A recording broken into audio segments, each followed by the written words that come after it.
Mateus capítulo 10, no verso de número 28. Vamos ver o que diz a palavra do Senhor.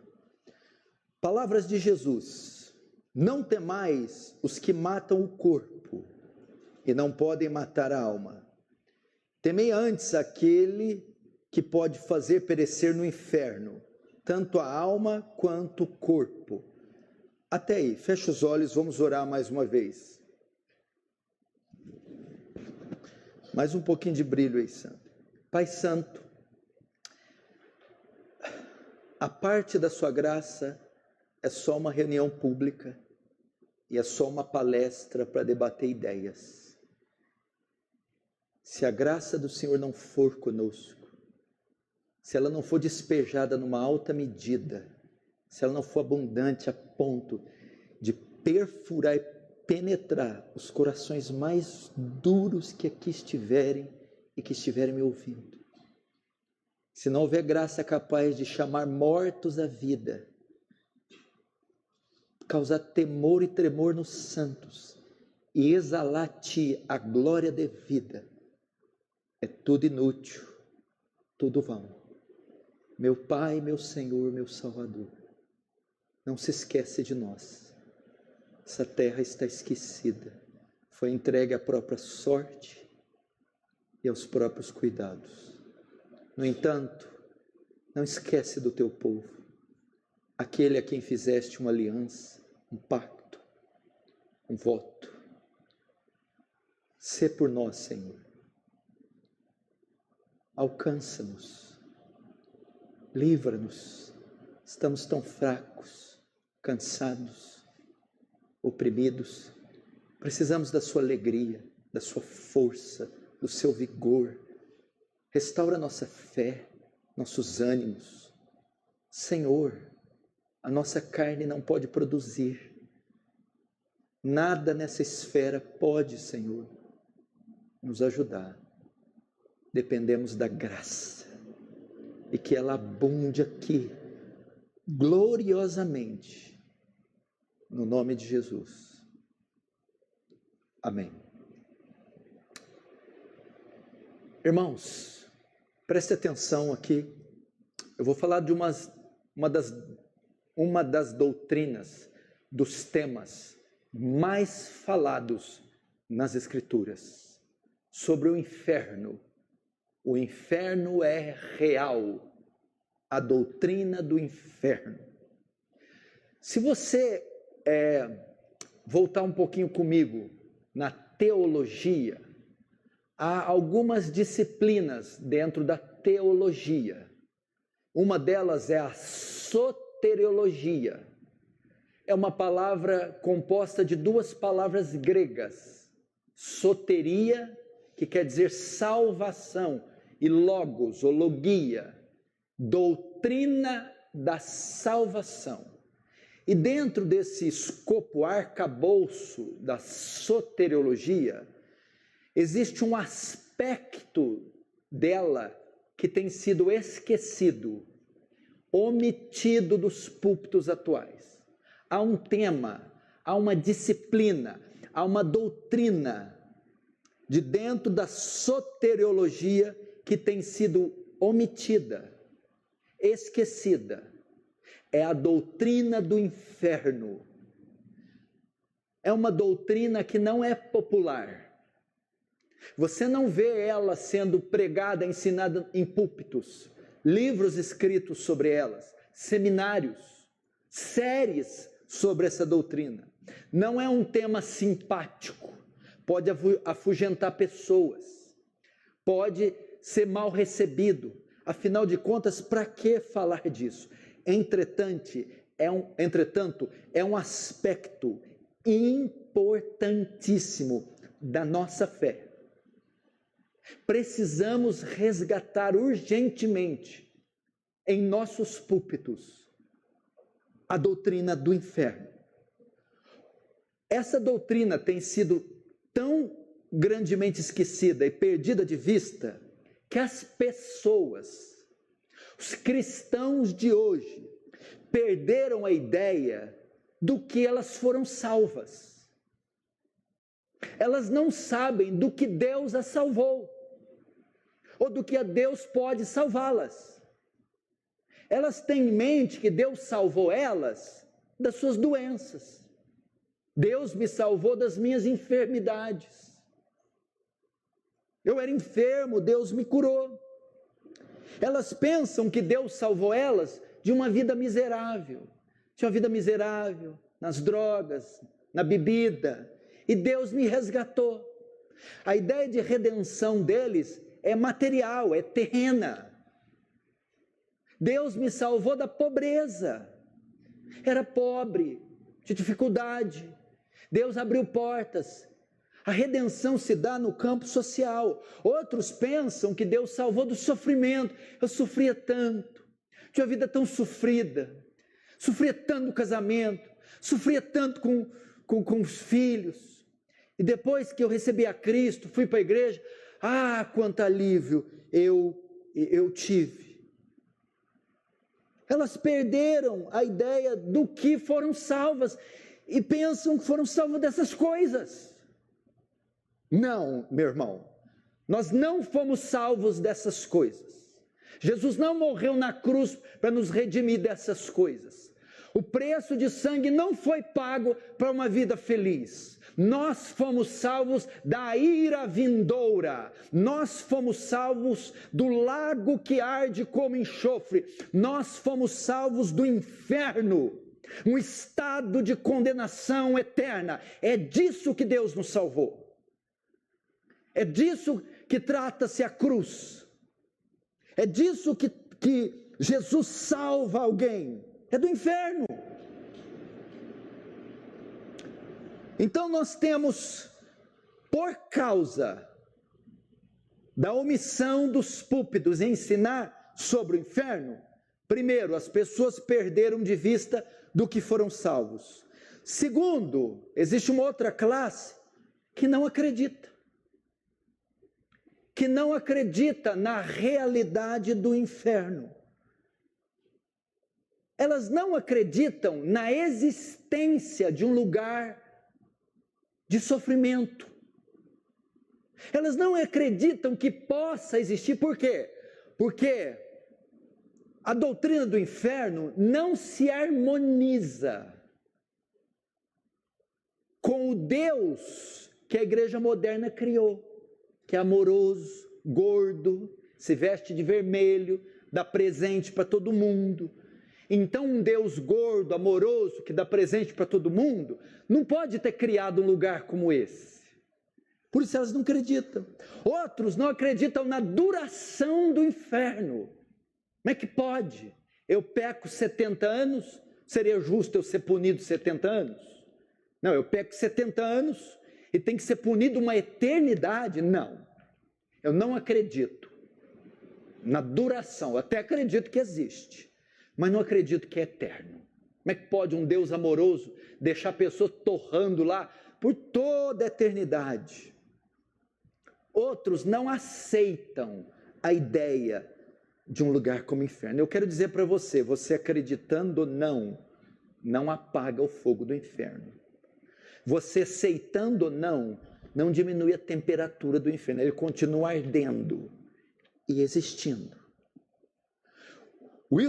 Winston Churchill, primeiro-ministro da Inglaterra, na Segunda Guerra Mundial, disse que a principal razão da decadência da sociedade inglesa era o fato dos púlpitos da Inglaterra não pregarem mais sobre o inferno. Esse é o resultado. É assim que as pessoas pensam sobre o inferno. Elas não sabem do que elas foram salvas e elas não acreditam num lugar como esse. A doutrina do inferno não se harmoniza com os conceitos dessa sociedade hedonista, humanista, antropocêntrica, soberba, ensimesmada e dessa igreja. Agora, por que pregar sobre o inferno? Por que é importante pregar sobre o inferno? Primeiro, porque é uma realidade bíblica. Que a Bíblia fala sobre o inferno. Ordena falar sobre o inferno. Nós temos abundância e riqueza de textos falando sobre o inferno. É uma obrigação nossa falar sobre o inferno. Segunda razão, por que é importante falar sobre o inferno? Porque gera temor na congregação. Gera temor entre os santos. Aquele que está brincando com Deus é levado a parar. Aquele que está levando uma vida fria e morna é levado a se aquecer. Aquele que é falso, que é bode, é levado à conversão. Traz temor na igreja. Traz uma realidade diferente que é pregada pelos teólogos da prosperidade, do conforto e da riqueza. Usando o termo francano aqui, leva os crentes a marrascar-se. Terceiro, por que pregar sobre o inferno? Porque estimula o evangelismo. Você está evangelizando sua mãe, seu pai, sua amiga, só para ver ele livre das drogas, ou para ter um casamento feliz, ou para ele ter paz de espírito. Aí você vai num ritmo. Mas quando você sabe que aquela mãe, aquele amigo, aquele colégio, não corre o risco de ser infeliz, mas de arder eternamente no inferno, isso te estimula a pregar para ele. Minha mãe não corre risco de ser infeliz, não. Meus amigos, meus vizinhos, o porteiro do prédio, não corre o risco de ficar aí na cachaça.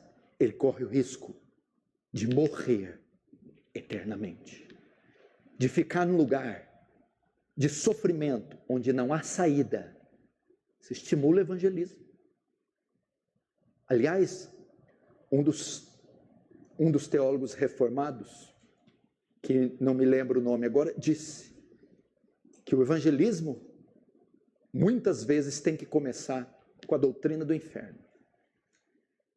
A igreja tem que saber para quem que ela está pregando e que risco correm aqueles os quais ela está pregando. É de serem condenados. E quarto, por que pregar? Porque Deus é glorificado com a doutrina do inferno. Você sabia que Deus recebe glória enviando gente para o inferno? Condenando gente? A justa justiça de Deus é manifestada na execução de pecadores. Deus será glorificado até no inferno. Agora, por que a igreja brasileira, a igreja moderna, esqueceu dessa doutrina? Por que não dá importância a ela? Por que não é pregado? Por que os crentes hoje não sabem nada dessa doutrina e alguns nem acreditam nela? Ao longo da história da igreja, quando eu falo história da igreja, eu falo desde o primeiro século até hoje, foram surgindo conceitos equivocados a respeito da doutrina do inferno, que fazem com que a igreja de hoje acredite como ela acredita. Vou repetir. Ao longo da história da igreja, foram surgindo conceitos equivocados, heresias, a respeito da doutrina do inferno, que contribuíram para que a igreja moderna de hoje cresce da forma que crê no inferno. E eu vou colocar aqui pelo menos 3 conceitos que surgiram ao longo da história da igreja, conceitos equivocados: o agnosticismo, o aniquilacionismo e o universalismo. São correntes teológicas, filosóficas, que abordaram a doutrina do inferno de uma perspectiva não bíblica, mas que influenciou muita gente. Vamos começar com o agnosticismo. O que o agnosticismo ensina? Para nós sabermos o que ensina, temos que saber qual o significado dessa palavra agnosticismo. Agnosis, temos que saber o que significa a palavra gnosis. No grego quer dizer conhecimento. agnosis. O A é o alfa de negação, é o não, sem gnosis, sem conhecimento. Então, o agnosticismo, sem conhecimento, ele ensina que não pode haver um lugar como o inferno, porque não há conhecimento, agnosis, suficiente de um lugar como esse. Não tem provas. Como é que vocês podem falar que tem inferno? Ninguém nunca voltou de lá, não tem fotos, não tem registro, ninguém viu, ninguém falou, não tem localização. Então, os agnósticos não creem na existência do inferno por dizerem que não há razões, não há conhecimento, evidências suficientes de um lugar como esse. Portanto, ele não existe. E detalhe, os agnósticos não acreditam na Bíblia como sendo palavra de Deus e regra de fé e prática, como é para nós. Então, para eles, a revelação bíblica do inferno não é suficiente, eles precisam de provas mais claras. Segundo conceito equivocado que surgiu durante a história da igreja, o aniquilacionismo. O que ensina o aniquilacionismo? Os aniquilacionistas. Vamos também entender o que quer dizer essa palavra. Essa palavra vem do latim nihil. Nihil quer dizer nada. Anihil, vamos colocar o A, o não, o sem. Anihil, nada, o A, sem nada. Anihil, anihilar. Aniquilar quer dizer reduzir a nada. Os aniquilacionistas ensinam o quê? Que os justos que creem em Deus vão para o céu. Vão para o céu. Mas os ímpios, os perversos, não vão para o inferno. Não existe inferno. Eles serão aniquilados, reduzidos a nada. Serão destruídos. Eles serão extintos, deixarão de existir, virarão poeira, acabarão. Existem aniquilacionistas hoje? Sim, as testemunhas de Jeová são aniquilacionistas. Se eu não me engano, os adventistas também são aniquilacionistas. E por incrível que pareça, um dos maiores teólogos do século XX, 21, John Stott, também era aniquilacionista.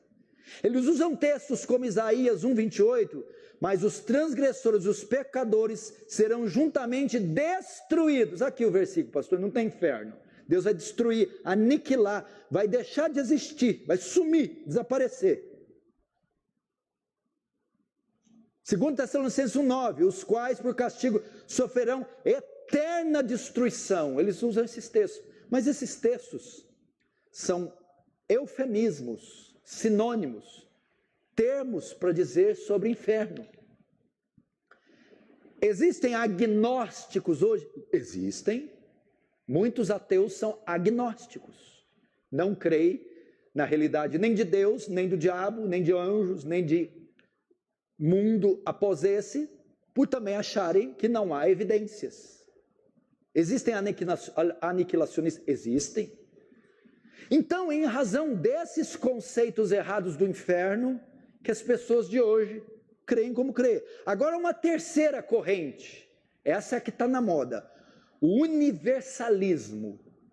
Os universalistas, que é uma união da palavra kata e holos, todos juntos. O que os universalistas ensinam? Eles ensinam que no final dos tempos, quando Deus redimir toda a criação, vai todo mundo ser salvo. Vai ser salvo justos, mas também ímpios. Vai ser salvo crentes, mas também incrédulos. No final vai passar todo mundo de ano, quem estudou e quem não estudou. Há uma corrente dos universalistas que ensina que até o diabo e os demônios serão salvos no final. Deus vai salvar todo mundo, independente de ter crido ou não. No final. Eles fazem uso de Efésios 1:9, segundo o seu beneplácito que propuseram em Cristo, de fazer convergir nele, na dispensação da plenitude dos tempos, todas as coisas, tanto as do céu quanto as da terra. E Atos 3, 19, 21. E envie ele a Jesus Cristo, o qual convém que o céu contenha até o tempo da restauração de tudo. Tem um verbo grego aqui, apocatástase, que quer dizer a restauração de tudo. É por causa desses dois textos que eles entendem. Deus vai redimir tudo que ele criou, tudo. Então vai todo mundo ser redimido. E essa redenção, essa restauração, vai alcançar até os piores principados, potestades, até Lúcifer, até o diabão chefe, vai ser salvo. E hoje está assim, ó, assim de universalista. Você já viu hoje? Você viu quanta gente está morrendo? Não morreu um monte de gente aí? Morreu essa cantora que caiu de avião, morreu aquele repórter ateu Ricardo Boechat, também de helicóptero, morreu a artista de Globo, morreu um monte de gente. Você já viu? Está todo mundo no céu. Foi tudo para o céu. Está todo mundo enviando para o céu. Os evangelhos dizendo, está no céu, está no céu. Morre qualquer um, morre assassino, morre corrupto, morre traficante, morre serial killer, está no céu. Hoje para ir para o céu basta morrer, é só morrer. E muitos evangélicos estão atestando que essa gente está no céu. Foi encontrar com o Senhor, está no céu, era crente. São universalistas. São universalistas. Então, pelo menos, esses três pensamentos têm feito com que a doutrina do inferno seja desacreditada. O agnosticismo, o aniquilacionismo e o universalismo. Agora existe uma quarta visão, é a visão bíblica. O que a Bíblia fala sobre essa doutrina? A doutrina do inferno, ela não é exposta nem ensinada com clareza no Antigo Testamento. Você vai ver pouca menção desse lugar. É no Novo Testamento que nós vamos ter as ideias mais claras sobre o inferno. Você vai ver Paulo fazendo menção do inferno nas suas cartas. Você vai ver o apóstolo João falando dele em Apocalipse. Mas pasmem, existe um personagem que é o que propicia o mais amplo ensino sobre o inferno em toda a Bíblia. E não foi João, não foi Tiago, não foi Jeremias, não foi Isaías. O maior pregador do inferno foi Jesus Cristo. Jesus falou mais sobre o inferno do que sobre o céu. Mateus 5, 22, Jesus disse que quem chamar o seu irmão de tolo será sujeito ao fogo do inferno. Mateus 7, 19 Jesus diz que a árvore que não produz fruto será cortada e lançada no fogo. Mateus 8, 12 diz que os que rejeitam o evangelho serão lançados nas trevas exteriores. Mateus 13, 40 e 50, na parábola do joio e da rede, ele diz que no final do mundo serão punidos no lugar de ranger de dentes. Marcos 9, 42 e 48, ele diz que é um lugar onde o verme não morre e o fogo não se apaga. Na parábola dos talentos, das bodas, das ovelhas, ele diz para aquele que condena que irão para o fogo eterno. Irmãos, o ensino sobre o inferno não pode ser negado, pois é uma doutrina explicitamente bíblica. Negar a doutrina do inferno é negar a própria palavra de Deus.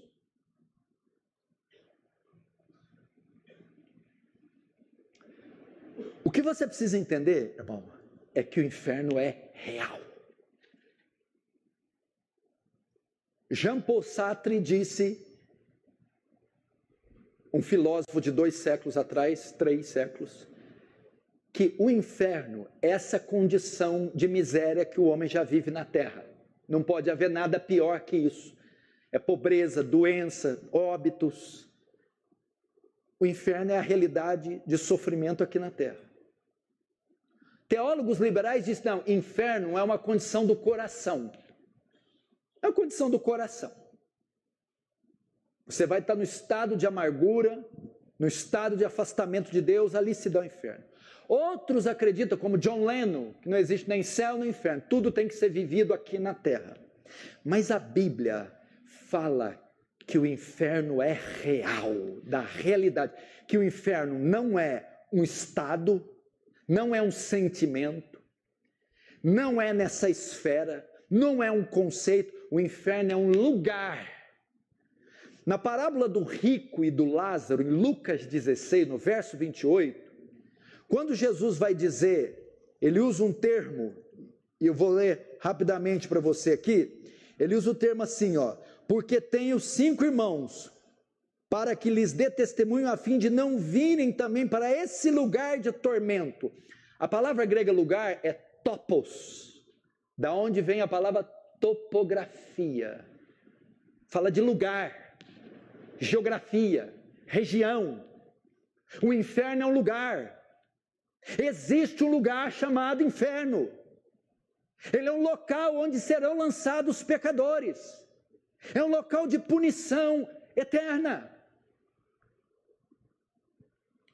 Existem 4 palavras bíblicas para inferno. 4. Sheol, Hades, Guiena e Tártaros. São as 4 palavras gregas e hebraicas que são usadas para se referir ao inferno. Vamos à primeira, Sheol. Sheol é uma palavra hebraica usada no Antigo Testamento, que significava sepultura. Quando queria dizer enterrou num túmulo, enterrou no Sheol. Ou era usado para falar mundo dos mortos. Fulano agora, depois que morreu, está no Sheol, um local onde está destinado às almas. Mas também era usado para inferno. O rei ímpio, Acás, Manassés, Acabe, está no Sheol, um lugar de sofrimento da alma. A segunda palavra é Hades. O que é Hades? É a transliteração grega do hebraico Sheol, que quer dizer também sepultura, túmulo, mundo dos mortos e também inferno.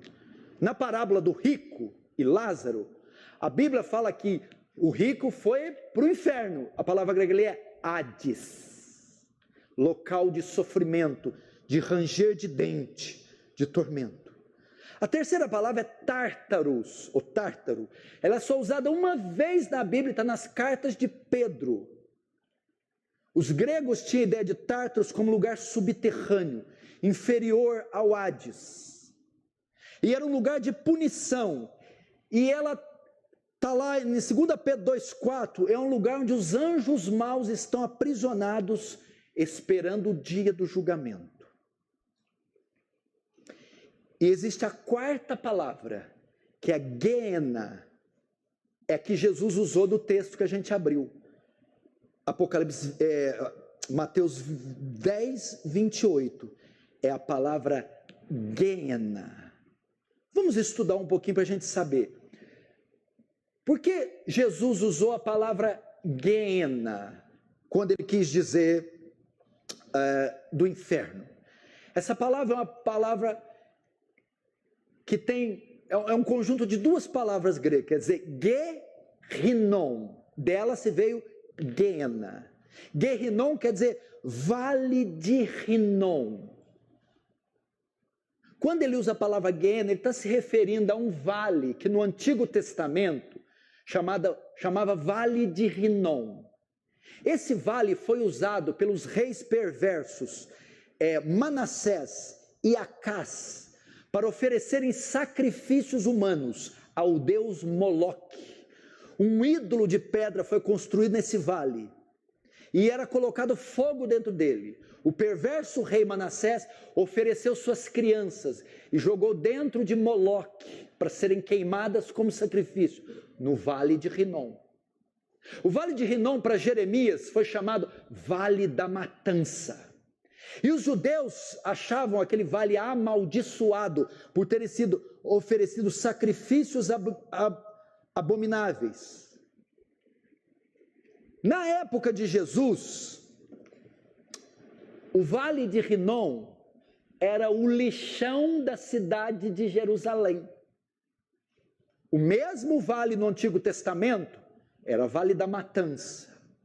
Era um vale onde eram oferecidos sacrifícios humanos a deus pagãos. Era um lugar amaldiçoado. Anos depois de Jerusalém, era o lixão da cidade. Todo o lixo da cidade era lançado lá. Assim como qualquer lixão de qualquer cidade. E o que continha no lixo? Papel, plástico, árvore, esse tipo de coisa. Alimentos orgânicos. Só que tinha também pedaços de membros humanos amputados, pernas, pés, animais mortos e cadáveres que eram comidos por bicho. E como as grandes capitais fazem para se livrar do lixo? Tem que incinerar, botar fogo no lixo. É assim que o lixo vai se consumindo.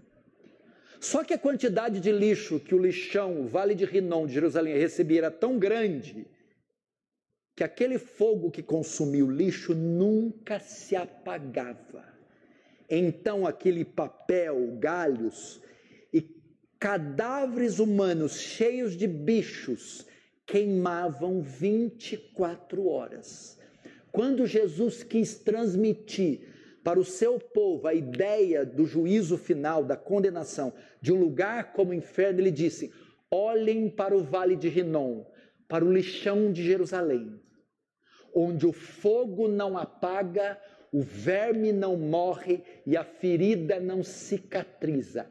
O inferno é semelhante àquele lugar onde a chama jamais se apaga, onde os cadáveres queimam e não se consomem, onde os bichos, as feridas, ideia de dor, jamais cessam. Isso é o inferno. Agora notem, por que há uma diferença de Gueena e Hades? A Bíblia diz que o rico do Lázaro está no Hades. Por quê? O Hades é um lugar onde só fica a alma. O Gueena, Jesus falou, não temais quem mata o corpo, mas quem pode fazer perecer tanto a alma quanto o corpo. Aí ele não usa Hades, ele usa Gueena. Por que há essa distinção? Vamos aprender. Os homens, quando morrem hoje, vão para onde? Quando morre hoje, morre agora, hoje, 20 de novembro de 2021, não estou profetizando nada, porque eu não sou profeta. Hoje, depois do culto, naquele cruzamento, pista molhada, morreu, acabou, morreu. Foi lá, não, morreu. O Lucas vai levar, morreu, pastor. Deu jeito que ele vai fazer assim, ó. Morreu, não teve jeito. Sopra e soque, balança e bate, morreu. Vai para onde? Morreu agora. O corpo, vamos pensar no justo, o crente, morre agora. O corpo vai para o cemitério, para a sepultura. A alma vai para o seio de Abraão, foi onde o Lázaro foi. Vai para o céu, para o paraíso. O corpo vai para a tumba. A alma para o céu. Não foi assim com Jesus? Jesus está pregado, fala para o ladrão: mestre, lembra de mim quando entrar no teu reino. Em verdade te digo, que hoje estará comigo no paraíso. O ladrão morreu. Para onde foi o corpo? Para a sepultura. E a alma? Para o céu. Jesus também morreu. Para onde foi o corpo? O túmulo de José de Arimateia. Lembra? Pegaram, encaparam. O corpo foi para lá. A alma foi para o céu. E o ímpio? O ímpio morre hoje, agora, em pecados. Para onde vai o corpo? Também para a sepultura. E a alma? Para o Hades, o mesmo lugar que foi o rico. Lugar de tormento, de sofrimento. Inferno. Ah, pastor, e aqueles que falam, não, eu aprendi que a gente fica dormindo. Se a doutrina do sono da alma, nós não cremos na doutrina do sono da alma, que tanto justo e ímpio morre e fica dormindo esperando a volta de Jesus, a ressurreição. Isso é uma leitura errada do texto que Paulo diz: não quero que sejais ignorantes quanto aos que dormem. Ah lá, pastor, quem morre está dormindo. Quando ele fala dorme, ele usa um eufemismo. O que é um eufemismo? É quando você usa uma palavra mais leve no lugar de uma palavra muito forte. Você vai ligar para falar do óbito de alguém. Seu pai morreu! Você não fala seu pai morreu, você usa um eufemismo. Seu pai acabou de falecer. Então Paulo, condoído com os Tessalonicenses, não quero que sejais ignorantes com a respeito dos que estão mortos. Paulo não fala isso. Paulo fala, usa um eufemismo com relação aos que dormem, mas não estão dormindo. Porque o texto diz, hoje estará comigo no paraíso. E o Guiena que Jesus falou? O Guiena não é para ir a alma, é para ir o corpo e a alma. Quando é que ele vai entrar em vigor? Quando Jesus volta, acontece o quê? A ressurreição dos mortos. Os justos, o corpo ressuscita e se une com a alma, para agora corpo e alma estarem no céu. Corpos incorruptíveis, indestrutíveis, lembra? É necessário que isso é corruptível se revista da incorruptibilidade, isso que é mortal se revista da imortalidade. Pode ter sido queimado, virado cinza, incinerado, jogado no mar. No dia da volta, Deus vai fazer aquelas partículas todas ressurgirem em um corpo imortal, indestrutível, glorioso, e se juntar com a alma. Agora, corpo e alma no céu para sempre com o Senhor. Isso os justos. E o ímpio? Jesus volta, o corpo também do ímpio, todas as partículas vêm, se recompõem, e a alma sai do Hades e se unem, agora corpo e alma, também mortais, para ser lançado, não mais no Hades, mas no Guiena, no lago que arde como enxofre. É o que está lá em Apocalipse 20, e a besta, o falso profeta, e todo aquele que não foi achado no livro, escrito no livro da vida, será lançado, não no Hades, mas no Guiena, no lago de fogo que arde como enxofre. Esse é o destino daqueles que morrem sem Jesus.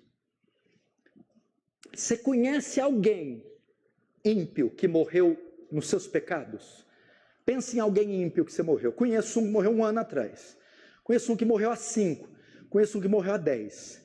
Faz exatos 10 anos que ele está lá, já no inferno, no Hades. Ele não está dormindo, está lá.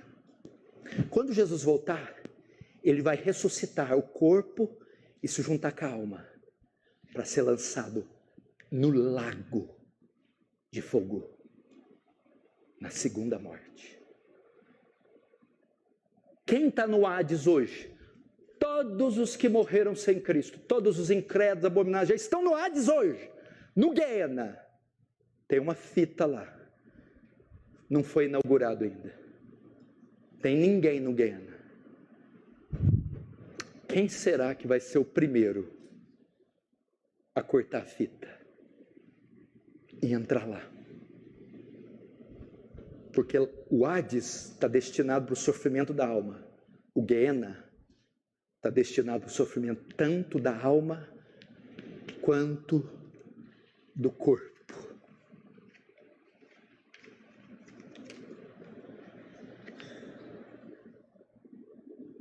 Meu irmão, a gente não pode brincar com isso. Isso é muito sério. Você imaginou essa pessoa já está lá desde que ela foi? Desolada, sem saída, sem nenhuma esperança, sofrendo o suplício eterno. Vamos agora para a duração do inferno. Por que tem que ser eterno? Eu pequei 70 anos, me pune 70 anos. Não seria mais justo? Por que, pastor? Vamos entender por que a duração do inferno é eterna. Porque a ofensa é a um Deus eterno. Porque o pecado é o pecado contra um Deus eterno, santo, justo. E a punição tem que ser qualitativa e quantitativamente equivalente àquele que é ofendido. Portanto, a ofensa a um Deus eterno requer punição eterna. Por essa razão, todos os estudiosos, todos os teólogos, nesses 2000 anos de igreja, os que aceitam a eternidade do inferno são unânimes a afirmar: a eternidade é em razão da ofensa ser feita a um Deus eterno. Segundo, a literalidade do inferno é fogo mesmo. O povo vai lá, vai queimar igual torresmo, dia inteirinho, fogo, fogo. Nós não temos como saber sobre isso. Provavelmente não é fogo literal, não é lava vulcânica, não é vermes, são só figuras. Vai ter bicho lá, vai ter bigato no povo, ferida? Não. São figuras para ilustrar dor, sofrimento, fogo, enxofre. O que é o enxofre? Componente químico do ácido. Fala do ardume, dor. Já jogou ácido em alguém? Fogo queimando, já viu como é que é queimado no 3º grau? Verme, trevas, escuridão, dá a ideia do quê? Isolamento, solidão, penúria, castigo, suplício, sofrimento, dor. Essa é a ideia. Se é fogo literal, não sei. Se fica a Igreja Católica da era medieval acreditava que o inferno é dentro da terra. Se cavando, cavando, cavando, chega lá. A Bíblia não fala onde é o inferno. É uma dimensão paralela, não é aqui, não dá para achar com olhos nus e pegar com mãos. Mas existe esse lugar, talvez em outra dimensão. Agora, se é nessa ou em outra dimensão, se é físico ou não, se é fogo, se é 2000 graus Fahrenheit ou Celsius, eu não sei. Eu sei que o inferno é o local onde toda a ira de Deus vai ser despejada. Onde a cólera violenta, justa, santa será derramada até a sua última gota. Jeremias, Isaías, Salmos diz de um cálice que espuma, um cálice que está fervendo, é o cálice da ira divina. E lá no inferno, ele derramará até a borra desse cálice em todos os pecadores. É o cálice da ira de Deus.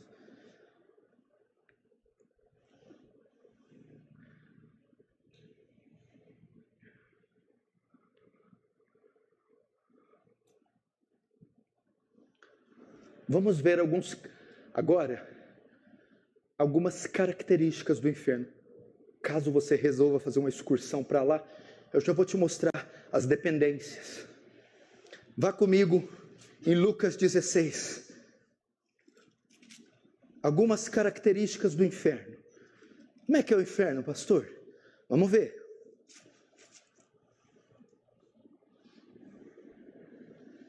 Lucas capítulo 16.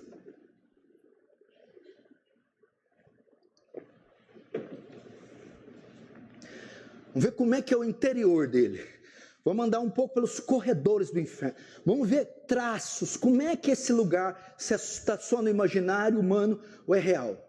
Lucas 16, verso 19. Ora, havia certo homem rico que se vestia de púrpura e de linho finíssimo, e que todos os dias se regalava esplendidamente. Havia também certo mendigo chamado Lázaro, coberto de chagas, que jazia à porta daquele, e desejava alimentar-se das migalhas que caíam da mesa do rico, e até os cães vinham lamber-lhe as feridas. Está escutando, Felipe, Augusto? Vocês escutam, viu? Sem Cristo, vocês vão para lá também, viu? Agora o verso 22. Aconteceu morrer o mendigo e ser levado pelos anjos para o seio de Abraão. É uma figura de linguagem para falar paraíso, céu. Morreu também o rico e foi sepultado no inferno. Até aí. Veja só. Aqui fala dos únicos 2 destinos da alma humana. Céu e inferno. E fala a maneira que eles são entregues à morte.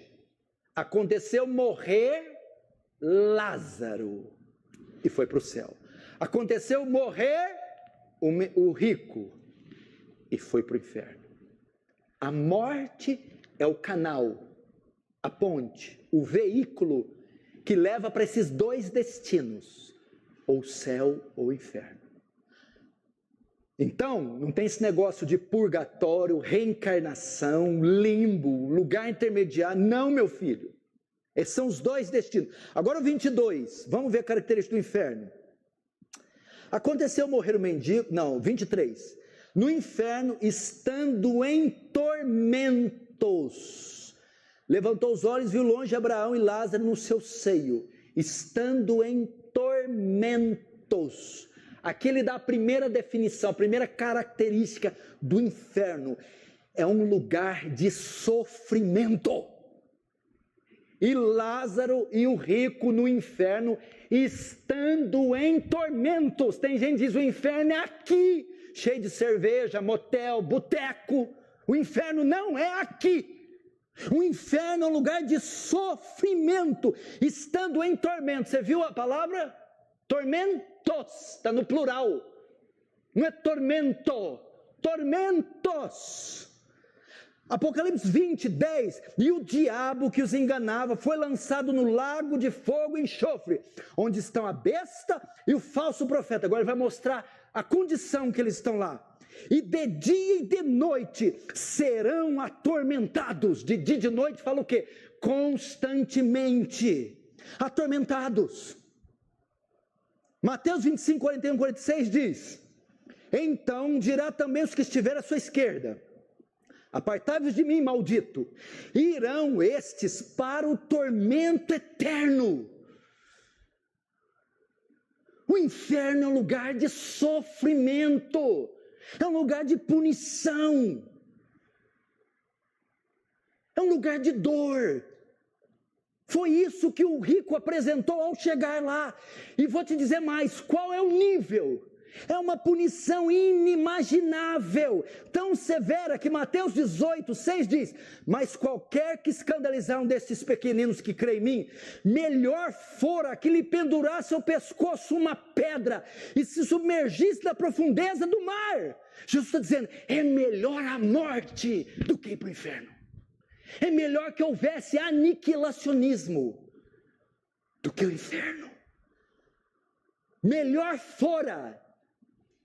Deve ser uma coisa muito ruim ter uma corda amarrada no pescoço com uma pedra e ser lançada no mar. Aqui ele está colocando a intensidade, é uma punição inimaginável. Seria melhor ficar afogando dentro de uma represa com a pedra no meu pescoço do que ir para o inferno. Mateus 5, 29 diz, portanto, se o teu olho ou mão direita te escandalizar, arranca-o e atira para longe de ti. Pois é melhor que perca um dos teus membros do que seja todo o corpo lançado no inferno. Jesus está dizendo, é melhor se amputar, é melhor se mutilar, é melhor cortar pedaços do corpo do que ir para o inferno.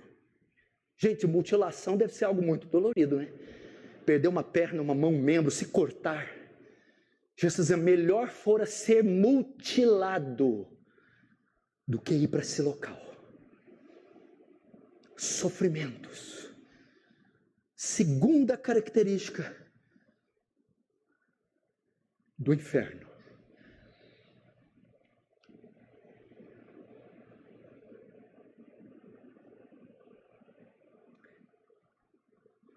É um local onde vai haver ausência do alívio. Como é que é?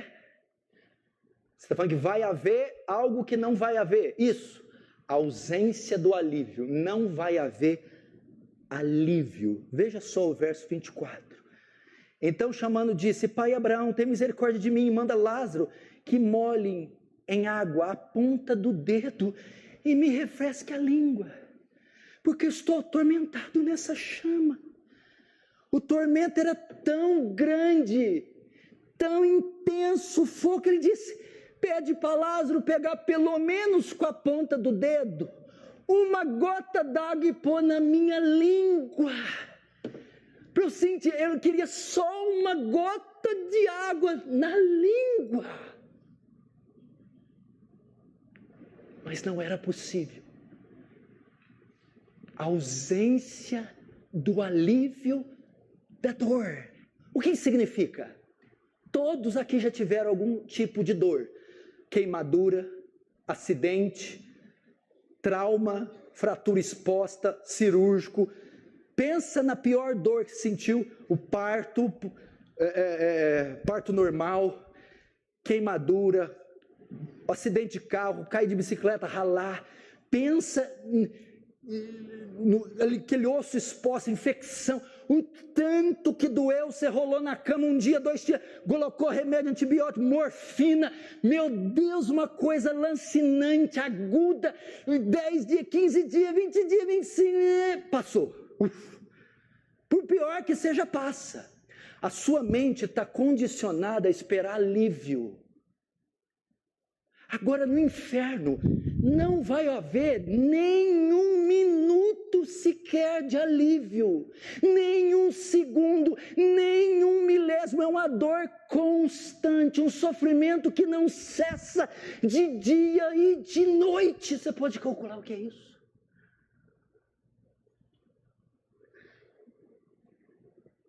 Apocalipse 14, 10, 11 diz: também este beberá do vinho da ira de Deus, que se deitou sem mistura no cálice da sua ira. Olha só. E serão atormentados com fogo e enxofre diante dos santos anjos, diante do Cordeiro. Olha só. E não tem repouso nem de dia, nem de noite, os que adoram a besta e a sua imagem, e aquele que receber o seu sinal e o seu nome. Não tem repouso.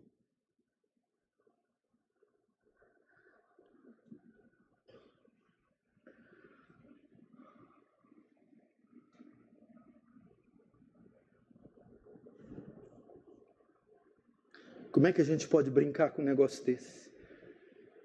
Agora, para mim, essa é a primeira ou a segunda maior consequência do inferno. A pior característica. Veja só.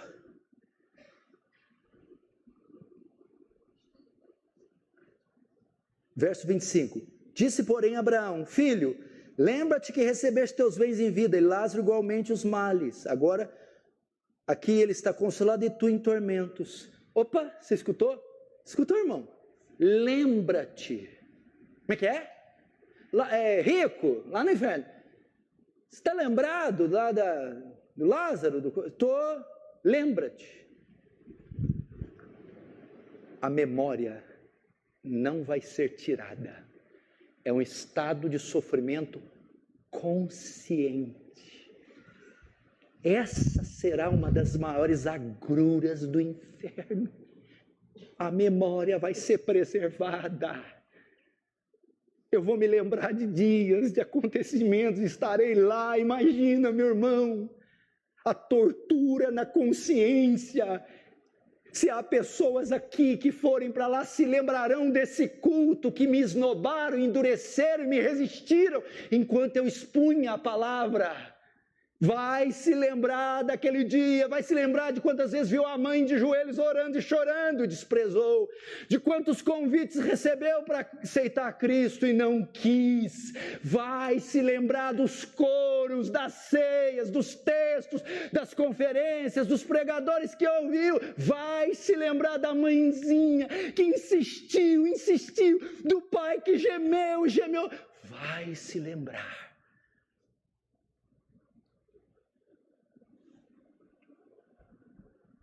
Lembra-te, rico, punição da consciência. Imaginou isso? Vai se lembrar.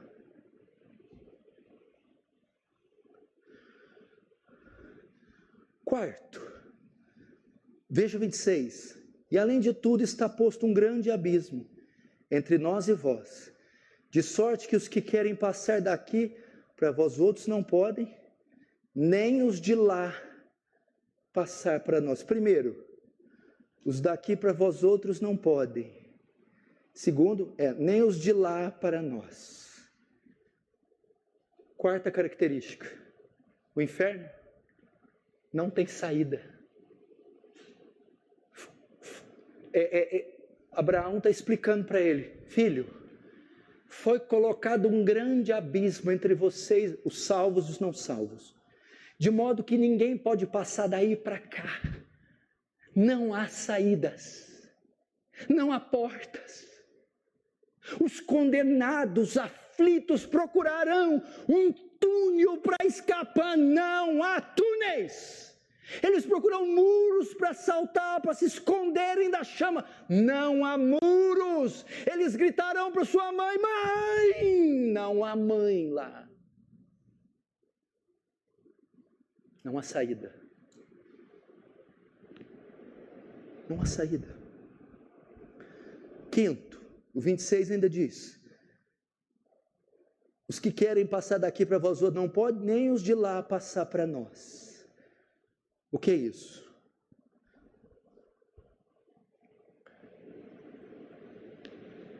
Apartados para sempre da presença de Deus, da presença dos santos, você nunca mais verá um crente, um santo, escutará um hino de louvor, nunca mais verá o verde, o amarelo, o vermelho, uma cachoeira, um beija-flor, uma rosa, uma margarida.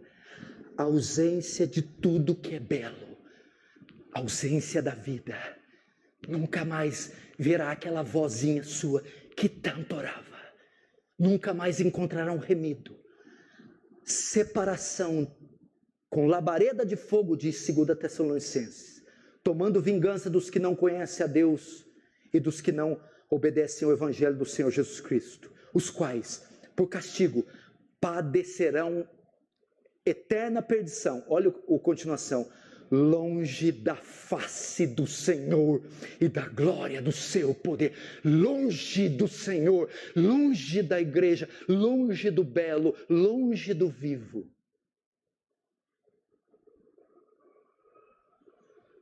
E ele vos dirá, e ele vos responderá: digo-vos que não vos conheço, nem sei de onde vós sois. Apartai-vos de mim todos que praticais a iniquidade. E a pior consequência, porque ela é a soma de todos os outros. Qual que é a pior? Soma tudo que eu preguei agora e tudo que eu preguei agora e define o tempo eterno. É tudo isso aqui eterno. Mateus 25, 46. Irão estes para o tormento eterno, e os justos para a vida eterna. Algumas pessoas questionam que o inferno é eterno. Esse versículo refuta, porque vida eterna está aqui. Todo mundo sabe que a gente vai para a vida eterna, não é uma vida com 70 anos. E a palavra para vida eterna, a palavra eterna grega, é a mesma que tormento eterno. O eterno do tormento e o eterno da vida são as mesmas. Então, se eu acredito que a vida eterna é para sempre, o inferno eterno também é para sempre.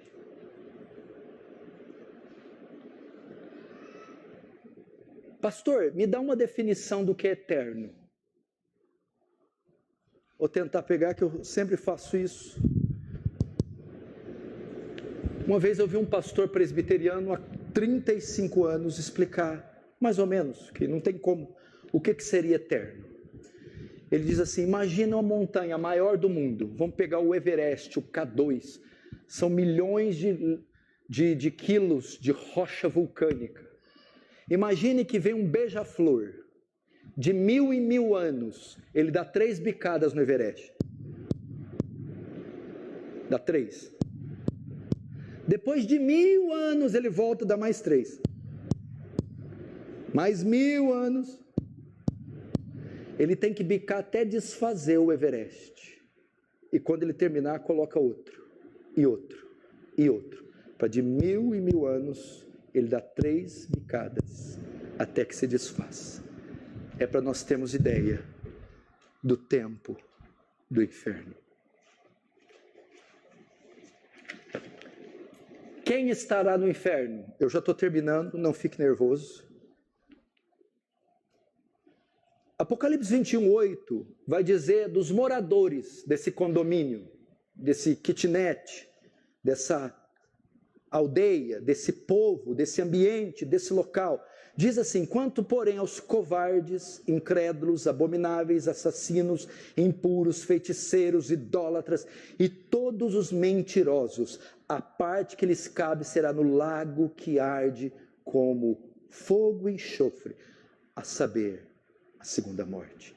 Esse é o perfil de quem entra no inferno. Covardes, o que seria esse? Simpatizantes da fé, nunca se decidem por Cristo, pois tem medo das consequências. Sabe aquele? Nunca batiza, nunca se envolve. São os covardes, outra tradução, os tímidos. Só simpatizantes da fé vão para o inferno. Incrédulos, aqueles que se recusam a aceitar a mensagem do Evangelho e creem em Deus como único caminho. Abomináveis, que vivem uma vida dissoluta, estão saturadas pelo mundo e cometem toda sorte de abominação. Assassinos, todo aquele que tira a vida do outro, que mata inocentes, mas também aquele que tem ódio pelo próximo. Jesus disse que é um assassino. Impuros, qualquer que comete impureza de ordem sexual, prostituição, orgias, adultérios, toda essa sorte de pecado. Feiticeiros, magia, ocultismo, invocação de mortos, uso de drogas. Idólatras, adoração de qualquer objeto que não seja Deus. Idolatria não é só adorar a imagem. Você adora o seu carro, seu parente, seu amigo, seu namorado, alguém, alguma coisa, a si mesmo, mais que Deus, é idolatria. E todos os mentirosos, tudo que contraria a verdade da Escritura, a falsidade, vai para o lago de fogo.